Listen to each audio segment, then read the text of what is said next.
విశాఖ భీమిలి నియోజకవర్గంలో సర్ ప్రక్రియలో భాగంగా టీడీపీ నేతలు బరితెగిస్తున్నారు. సర్లో అనేక అవకతవకలకు పాల్పడుతున్నారు. ఓటర్లు లేకుండానే వారి సంతకాలు పెడుతున్నారు టీడీపీ నేతలు. తమకు అనుకూలంగా ఉన్నవారు సంతకాలు పెట్టి బిఎల్ఓలకు ఫారాలు పంపిస్తున్నారు. ఇక భీమిలిలో టీడీపీ నేతల ఆగడాలను వైఎస్ఆర్సీపీ నేతలు అడ్డుకున్నారు. ఓటర్లు లేకుండా వారి సంతకాలు ఏ విధంగా పెడతారని ప్రశ్నించారు వైఎస్ఆర్సీపీ బిఎల్ఏలు. ఈ అంశంపై మరింత సమాచారం మా కరెస్పాండెంట్ నాయుడు అందిస్తారు. నాయుడు,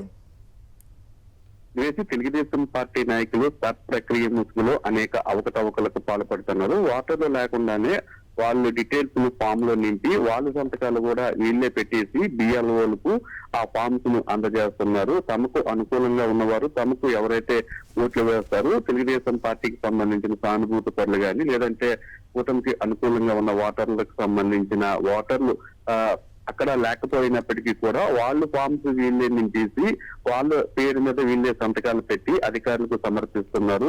భీమిలి నియోజకవర్గంలోనే ఇలాంటి పరిస్థితి ఒకటి బయటపడింది. అక్కడ ఆ ఫామ్స్ ఇవ్వడానికి వెళ్లిన తెలుగుదేశం పార్టీకి సంబంధించిన నాయకులను వైఎస్ఆర్ కాంగ్రెస్ పార్టీకి చెందిన బిఎల్ఏలు అడ్డుకున్నారు. ఓటర్లు లేకుండా వాళ్ళు ఫామ్స్ మీద ఏ విధంగా సంతకాలు పెడతామని చెప్పి నిలదీశారు. అధికారులకు కూడా ఫిర్యాదు చేశారు. వెంటనే ఆ ఫామ్స్ ను తీసుకోవద్దని చెప్పి అధికారులకు వైఎస్ఆర్ కాంగ్రెస్ పార్టీకి సంబంధించిన బిఎల్ఏలు కూడా విజ్ఞప్తి చేయడం జరిగింది. దీంతో ఆ విజ్ఞప్తిని పరిశీలించిన అధికారులు వాటిని తీసుకోలేదు. ఈ విధంగానే తెలుగుదేశం పార్టీకి సంబంధించిన నాయకులు రాష్ట్ర వ్యాప్తంగా అనేక చోట్ల లేనివారు ఇక్కడ గ్రామాలు విడిచి వెళ్లిపోయిన వాళ్ళు కానీ లేదంటే ఇతర ప్రాంతాలకు వలస వెళ్లిపోయిన వారు కానీ వాళ్ళ పేరు మీద ఓట్లను దొంగతనంగా చేర్పించే ప్రక్రియకు శ్రీకారం చుట్టారు. దానిలో భాగంగానే ఓటర్లు ఇతర ప్రాంతాలకు వెళ్లిపోయినప్పటికీ కూడా వారి పేరు మీద ఆ ఫామ్స్ నింపి తెలుగుదేశం పార్టీకి సంబంధించిన నాయకులు అధికారులకు ఆ ఫామ్స్ ను అప్పగిస్తున్నారు. అయితే ఇది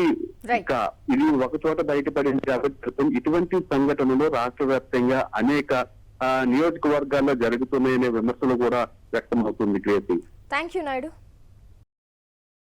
మరిన్ని అప్డేట్స్ కోసం ఛానల్ ను సబ్స్క్రైబ్ చేయండి. నోటిఫికేషన్స్ కోసం బెల్ ఐకాన్ పై క్లిక్ చేయండి.